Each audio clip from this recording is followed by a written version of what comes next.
with the name of Allah Almighty. Correction.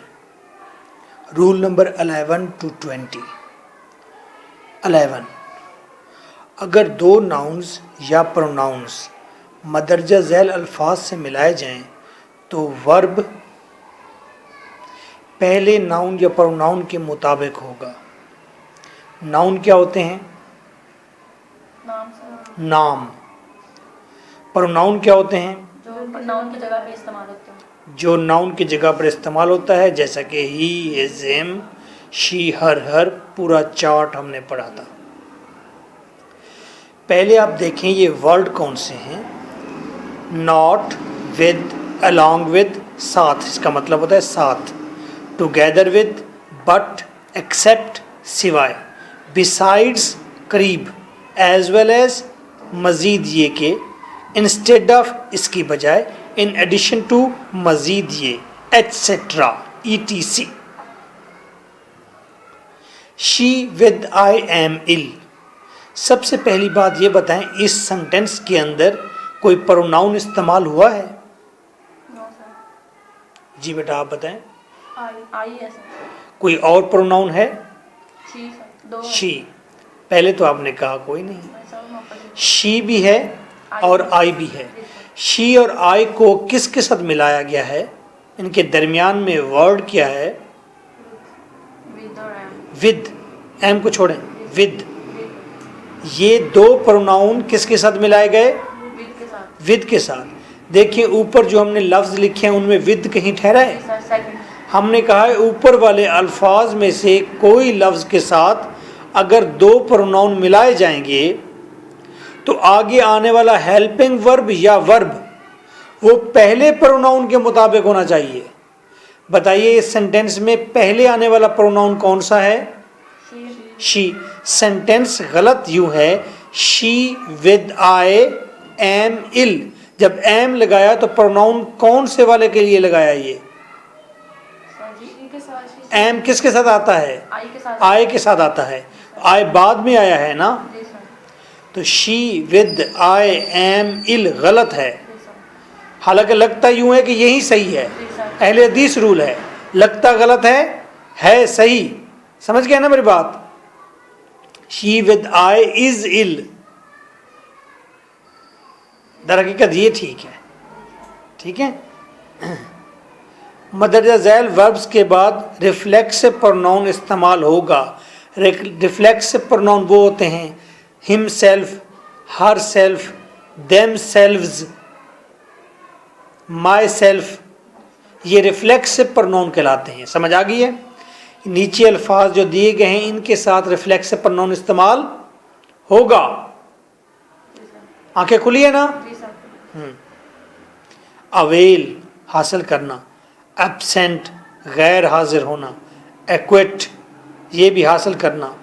Resign, apply, avenge, बदला लेना। Enjoy, drink, exert, जोर लगाना पूरा। ओवर स्लीप, सोना। इनके बाद रिफ्लेक्सिव प्रोनाउन आएगा। He resigned from the post of clerk.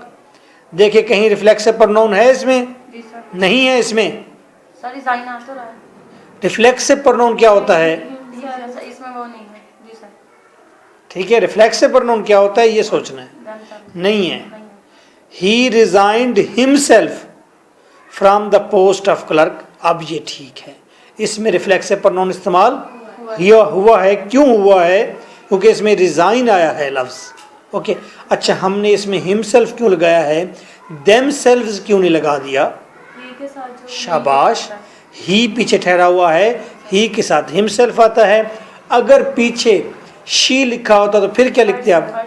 Her self लिखते।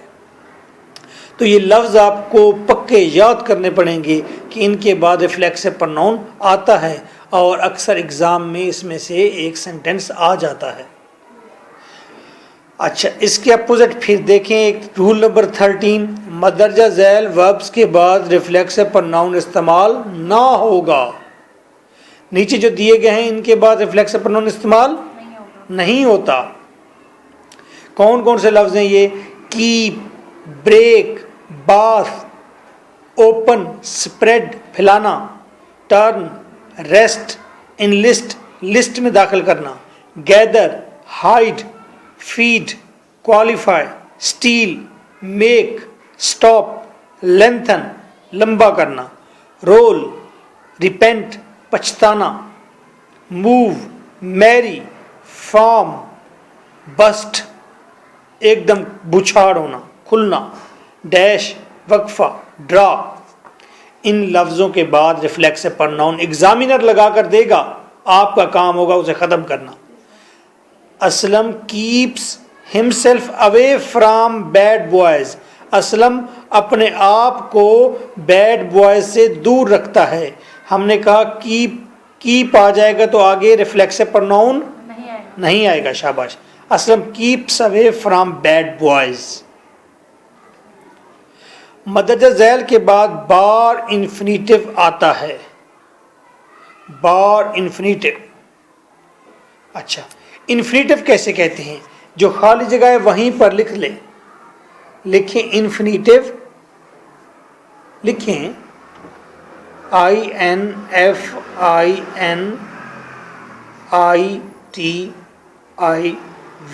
इन्फिनिटिव इज इक्वल टू बराबर है 2 प्लस फर्स्ट फॉर्म।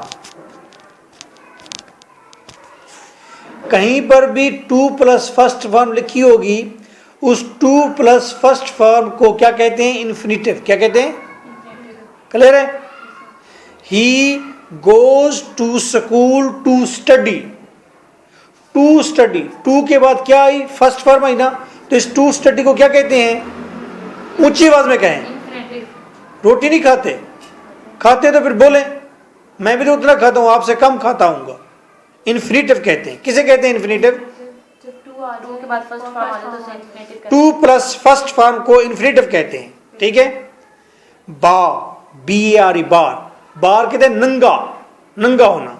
जब 2 प्लस फर्स्ट फॉर्म हो और उसका 2 काट दिया जाए तो इन्फिनिटिव नंगा हो जाता है, ठीक है। अब 2 प्लस फर्स्ट फॉर्म को क्या कहते हैं? इन्फिनिटिव। और अगर उसका दुम काट दी जाए, उसका 2 काट दिया जाए तो उसे क्या कहेंगे? बा इन्फिनिटिव। ये बात समझ आ गई? घबरा तो नहीं गए? अच्छा, देखिए, मदरजा झैल के बाद बा इन्फिनिटिव लगता है। लफ्ज़ याद करने पड़ेंगे। इन लफ्ज़ों के बाद एग्जामिनर 2 प्लस फर्स्ट फॉर्म लगाएगा। आपको अल्लाह का वास्ता है, आपने बस 2 काट देना है और कुछ नहीं करना, ठीक है। बिड, जारी करना, हुक्म देना। सपोज लेट, मेक, नीड, डा, इसे डा कहते हैं, जुरत। हैड बेटर, वॉच, बिहोल्ड, देखना, observe, see, near, feel, but, rather than, except, rather, etcetera वगैरह वगैरह। ये अल्फाज आ जाएंगे। इनके बाद एग्जामिनर क्या लगा कर देगा? 2 प्लस फर्स्ट फॉर्म। तो आपने 2 को मेरा बेटा काट देना है और फिर वो बाकी जो बचने वाला होगा उसे कहेंगे क्या? बा इन्फिनिटिव। हाँ, शाबाश। I made her to stand, मैंने उसे खड़ा कर दिया। देखिए, पहले मेड उन लफ्जों में है जो लफ्ज आपने याद करने हैं। शाबाश। मेक है, मेड नहीं है, यानी कि मेक की दूसरी फॉर्म आ गई, ये कोई इशू नहीं है। Okay, I made her to stand को आप ठीक करेंगे, I made her stand. Rule number 15, मदरजा झैल के बाद एज लगेगा, जैसा कि रिगार्ड, रिप्रेजेंट पेश करना, पोर्ट्रे नक्श करना, बनाना, डिपिक्ट वाज़े करना, लिखना, बताना, मेंशन करना, निशान लगाना, वाज़े करना, डिस्क्राइब बयान करना, ट्रीट बर्ताव करना। ये अल्फाज याद करेंगे। इनके बाद एज लगेगा। I regard Salim my brother, regard ऊपर है, देखें है, पहला है। I regard Salim as my brother, as किस जगह पर लगाना है ये आपका सेंस आपको बताएगा, आपका दिमाग बताएगा कि एज फिलहां जगह पर लगना चाहिए, सलीम के बाद लगना चाहिए। ये इंग्लिश बार बार पढ़ेंगे तो खुद ही ये सेंस बन जाते हैं। हर चीज़ का रूल याद करेंगे तो कभी नहीं हो सकते याद। ओके, मदरजा झैल के बाद एज ना लगेगा, अब ये याद करने हैं। Name, call, term, think, consider, इनके बाद एग्जामिनर एज लगा देगा, आपका काम होगा उस एज को। Good, very good. He called Ali as fool, call ऊपर है देखें, जी सर है। He called Ali fool. Rule number 17, मदरजा झैल एडवर्ब ऑफ टाइम है। Fail helping verb to be के बाद लेकिन वर्ब से पहले लगते हैं। ये पहले नीचे लफ्ज़ देखें कौन से हैं। ऑलवेज, हमेशा, एवर, हमेशा, ऑफन, अक्सर, सेल्डम, कभी कभार, रेयरली, बहुत कम, नेवर, कभी नहीं, सम टाइम, बाज़-औक़ात, फ्रिक्वेंटली, बार बार। इन्हें क्या कहते हैं? Adverb of time. ये वक्त के बारे में कोई इन्फॉर्मेशन दे रहे होते हैं ना, कभी कभी कभी आता है, अक्सर आता है, ये टाइम को ज़ाहिर करते हैं। इन लफ्ज़ों की सेंटेंस में जगह कहाँ है? ठीक है, बता दूं कहाँ है। हेल्पिंग वर्ब हो या वर्ब हो, उसके बाद आएंगे। नहीं, हेल्पिंग वर्ब के बाद वर्ब से पहले आएंगे। वर्ब क्या चीज़ होती है? काम। ठीक है, जैसे eat, break, run, speak, read, teach, ये सारे काम हैं। जिस लफ्ज़ की फॉर्में बनती हैं वो वर्ब है। जिस लफ्ज़ की आप उर्दू करें तो आखिर में नून अलिफ ना आ जाए वो वर्ब है। खेलना, सोना, बोलना, जाना। ठीक है, ये adverb of time helping verb के बाद आएंगे, वर्ब से पहले आएंगे। इनकी जगह आपने तयन कर दी। ठीक है जी, आइए तीसरा सेंटेंस देखें, पहले दो छोड़ दें। They sometime will watch TV, मिल गया। They sometime will watch TV, बताइए इसमें हेल्पिंग वर्ब क्या है? शाबाश, विल हेल्पिंग वर्ब है। बताइए इसमें वर्ब क्या है? शाबाश। बताइए इसमें एडवर्ब ऑफ टाइम क्या है? देखो सही जगह पर है? नहीं। इसे किसके बाद आना चाहिए? हेल्पिंग वर्ब क्या है? विल के बाद आना चाहिए। किससे पहले आना चाहिए? वर्ब से। वर्ब क्या है? वॉच से पहले आना चाहिए। They will sometime watch TV. हालांकि सेंटेंस थोड़ा गलत नजर आता है, लेकिन अहले हदीस है, लगता गलत है ठीक। ठीक है ना? आप में से कोई अहले हदीस है? अच्छा, मैं नया नया हुआ हूं अब। अच्छा, पहला सेंटेंस देखें। ही गोज फ्रिक्वेंटली देयर, इसमें एडवर्ब ऑफ टाइम क्या है? इसमें वर्ब क्या है? गोज। और इसमें हेल्पिंग वर्ब नहीं है। जब हेल्पिंग वर्ब ना हो तो जाकर एग्जामिनर को थप्पड़ मार दीजिएगा। थप्पड़ नहीं मारना, क्या करना है? बस वर्ब से पहले लिख देना है, हेल्पिंग वर्ब चाहे नहीं है। ठीक है, ही फ्रिक्वेंटली गोज देयर। 18, पहली डिग्री और प्रेजेंट पार्टिसिपल यानी कि इंग फॉर्म से पहले वेरी आता है। पहले हम यहाँ तक इस मसले को हल करते हैं, वेरी तक। ठीक है जी, रेडी है? डिग्री एडवर्ब एडजेक्टिव की हुआ करती है। डिग्री एडजेक्टिव की हुआ करती है। डिग्री एडजेक्टिव क्या होते हैं? खूबी या खामी, जैसे कि गुड, ब्रेव, वाइज, ये क्या हैं? एडजेक्टिव। एडजेक्टिव्स हैं, शाबाश। इनकी डिग्री होती है, जैसे good, better, best, wise, wiser, wisest. ठीक है। अच्छा, पहली डिग्री बताइए, गुड, बेटर, बेस्ट में पहली डिग्री क्या है? Good sir. गुड है, शाबाश। कहता है पहली डिग्री अगर लगी हुई हो तो उससे पहले वेरी लगाएं। अगर इंग फॉर्म आई हुई हो, यानी कि उसे पढ़ी लिखी जबान में कहते हैं प्रेजेंट पार्टिसिपल। क्या कहते हैं? Present participle. अब आपको याद रहेगी जी सर। कि कोई आपको कहे किसी फोरम पर बैठ कर उसे कहे प्रेजेंट पार्टिसिपल, तो आपके जहन में क्या आएगा? आईएनजी वाली फॉर्म। इंग फॉर्म भी कह सकते हैं। ठीक है। पहला सेंटेंस देखें, he is much fine. Much का मतलब भी ज्यादा होता है, वेरी का मतलब भी ज्यादा होता है।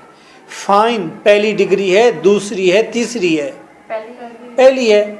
शक्ल से अंदाजा हो जाता है। अब आपको सारी डिग्रियां याद ना भी हों तो शक्ल देखकर अंदाजा कर लेता है बंदा कि ये पहली डिग्री है या दूसरी या तीसरी है। अच्छा, फाइन पहली डिग्री थी, इससे पहले ही इज वेरी फाइन। ठीक है, ये ठीक होगा। अच्छा, इसी तरह देखें, it is much interesting matter. ये इंटरेस्टिंग क्या चीज है? पहली डिग्री है सर। शाबाश। ये मेरा दिल करता है ये अमेरिकन डिवाइस आपके सर पर मारूं। ठीक है। सर मैटर है पहली डिग्री। मेरा बेटा इंटरेस्टिंग क्या है? सर एडजेक्टिव ही है ये। नो, इंग फॉर्म है मेरा बेटा। जी सर। जी sir. Interest, interested, interested, interesting. जी सर। इसे पढ़ी लिखी जबान में क्या कहते हैं? Present participle. ऊंची आवाज में कहें। Present participle. शाबाश। तो it is much interesting matter, जब प्रेजेंट पार्टिसिपल आ जाए तो उससे पहले मच आता है या वेरी आता है? वेरी आता है सर। वेरी आता है। अभी रूल पढ़ा हमने, जी सर। पहली डिग्री से पहले क्या आएगा? वेरी। वेरी। इंग फॉर्म प्रेजेंट पार्टिसिपल से पहले क्या आएगा? वेरी। वेरी। शाबाश। अगली बात करें। जी सर। बेटा ये बात समझ आ गई आपको? नहीं समझ आई तो दोबारा बताता हूँ। आगे सर। आ गई है। दूसरी डिग्री से पहले मच आता है, तीसरी फॉर्म से पहले भी मच आता है। ठीक हो गया? जी सर। अब ये इस रूल का दूसरा हिस्सा हो गया। दूसरी डिग्री मुझे बताएं, गुड, बेटर, बेस्ट, इसमें से दूसरी डिग्री कौन सी है? बेटर। शाबाश। अच्छा, इंटरेस्ट, इंटरेस्टेड, इंटरेस्टेड, तीसरी फॉर्म क्या है? इंटरेस्टेड। शाबाश। She is very taller than Salma. बताइए इसमें पहले कि कोई डिग्री इस्तेमाल हुई है? Sir second degree taller. Taller second degree इस्तेमाल, टॉल, टॉलर, टॉलेस्ट। दूसरी डिग्री से पहले क्या आना चाहिए? मच आना। शाबाश। यहां क्या लगा हुआ है? Very. She is much taller than Salma. ठीक हो गया? अच्छा जी, ये तीसरी फॉर्म के साथ मेरे ख्याल में नहीं बनाया गया यहाँ पर। ओके हो गया। अब आगे एक हिस्सा है इसका,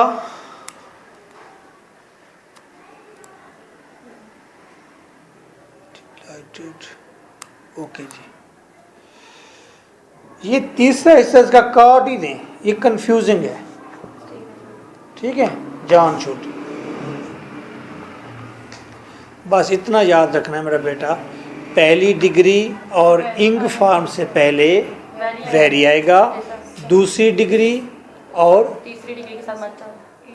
दूसरी डिग्री और तीसरी फॉर्म से पहले। तीसरी फॉर्म जी सर। से पहले मच लगता है। मच लगता है। रूल नंबर 19 देखें, तीसरी फॉर्म से पहले वेरी आएगा, मच आएगा? आप बताओ, इधर देखकर बताओ। तीसरी फॉर्म से पहले वेरी आएगा, मच आएगा? मच आएगा, शुक्र है। अब देखो, अगरचा तीसरी फॉर्म से पहले मच लगता है, लेकिन दर्ज कुछ एक्सेप्शंस हैं। लेकिन ये जो नीचे हैं इनके ऊपर ये रूल अप्लाई नहीं होता, ये बरेलवी हैं। ठीक है, बरेलवी समझते हैं, अहले सुन्नत हैं, इन ये रूल को मानते ही नहीं है। जी सर। ठीक है, वो पिछला रूल अहले हदीस था, ये दरमियान में बरेलवी हैं, ये कहते हैं ये बरेलवी हैं, ये मानते ही नहीं है, इनको छोड़ देना है आपने। ये लफ्ज़ कौन से हैं? ग्रीव्ड, हालांकि तीसरी फॉर्म है, लेकिन फिर भी साथ आपने क्या लगाया है? वेरी लगाना है। वेरी लगाना है। वेरी ग्रीव्ड, दुखी होना। वेरी पेन्ड, बहुत तकलीफ में होना। वेरी प्लीज्ड, बहुत खुश होना। वेरी टायर्ड, बहुत थके हुए होना। वेरी डिलाइटेड, बहुत खुश होना। She is much grieved. अब आपको ये लफ्ज़ फिर पक्के याद होंगे जी सर। तो एग्ज़ाम में आप ठीक करेंगे। वो एग्ज़ाम में उल्टा करेगा, शी इज़ मच ग्रीव्ड, बच्चा कहेगा मच भी लगा हुआ है, तीसरी फॉर्म भी है, बात तो ठीक है, इसमें गलती क्या है? लेकिन जिसने लफ्ज़ याद किए होंगे उसे पता चल जाएगा कि ये एक्सेप्शंस हैं, बरेलवी हैं लफ्ज़, इनके साथ वेरी ही आएगा। आइए, ये रूल नंबर 20। सबसे पहले आपने रूल को पढ़ना है, समझना है, उसके बाद मैं कुछ चीज़ें बताऊंगा, फिर ये रूल समझ आ जाएगा। मदरजा झैल अल्फाज एडवर्ब्स नहीं बल्कि एडजेक्टिव्स हैं। कौन से मदरजा झैल अल्फाज? फ्रेंडली, कवर्डली, लवली, लोली, नीचे मिजरली, दुख से, मैनली, बड़ापन से, लॉनली, लाइकली। ये लफ्ज़ वो कहता है एडवर्ब नहीं है, ये एडजेक्टिव्स हैं।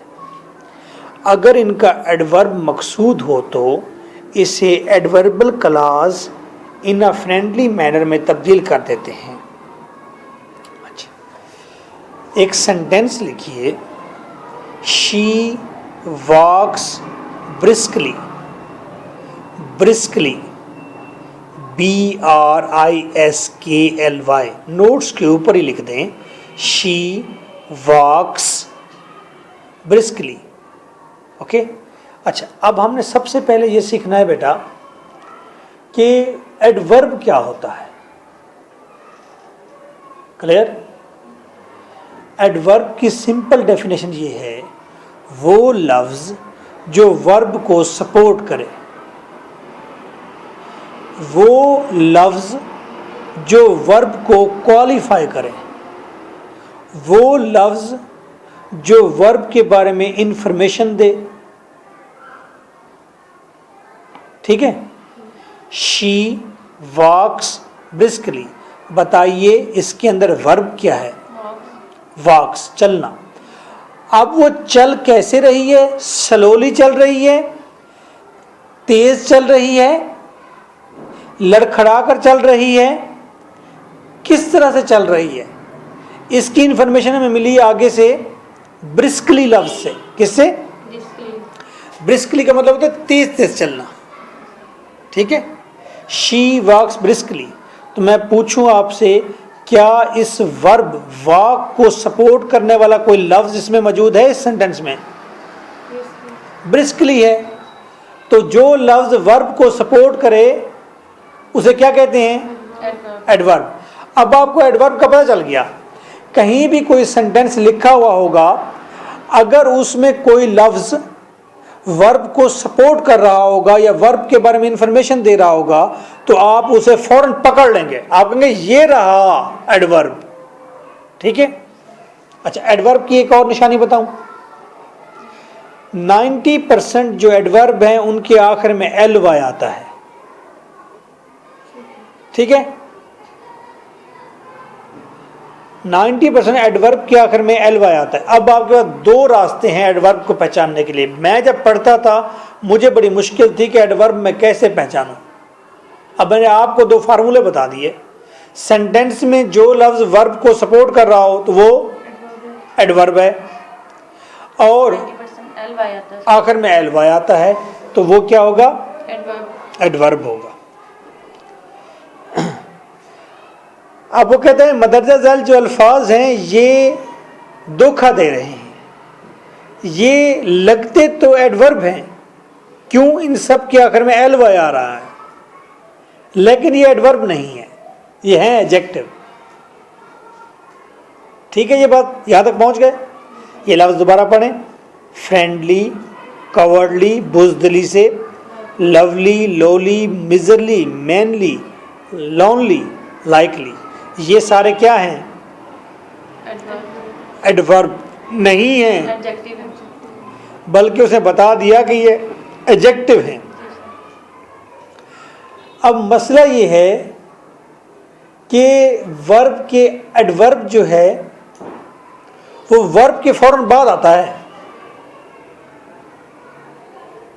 जी सर, उसको सपोर्ट करना होता है तो फौरन बाद आता है क्योंकि उसे सपोर्ट करना होता है।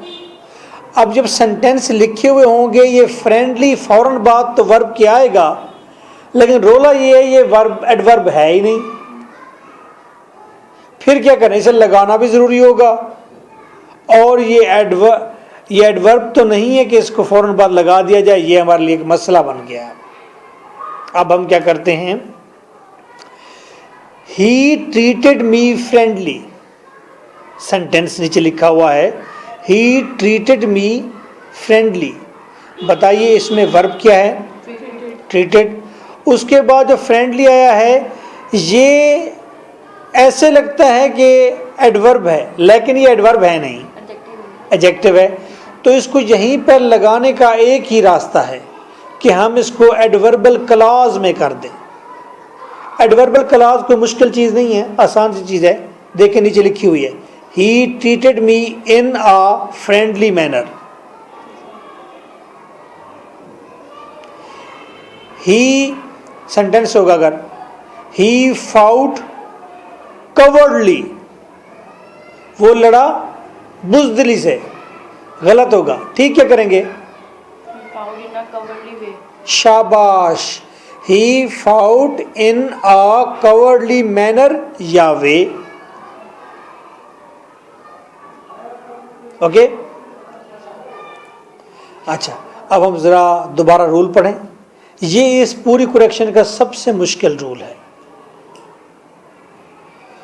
सिंपल ये बेटा कि आपने इन अल्फाज को याद करना है, और जब भी वर्ब के बाद ये अल्फाज लगाकर दे एग्जामिनर, आपने इसको इन आ फ्रेंडली मैनर कर देना है, इन आ लवली मैनर कर देना है। बस आपने इतना करना है, लफ्ज़ याद कर लेने हैं और उसको उसमें लिख देना है। फ़िलासफ़ी मैंने आपको बता दी है इसकी, अगर याद ना रहे तो इतना याद रखना है ये अल्फाज हैं, ये वर्ब के बाद आ जाएं, इसके पीछे इन आ लगाना है, आगे मैनर लगाना है। आइए रूल दोबारा पढ़ते हैं ज़रा, ताकि समझ लें। हम पढ़े लिखे लोग हैं तो थोड़ा समझ भी लें इसको। मदरजा झैल एडवर्ब्स नहीं बल्कि एडजेक्टिव्स हैं।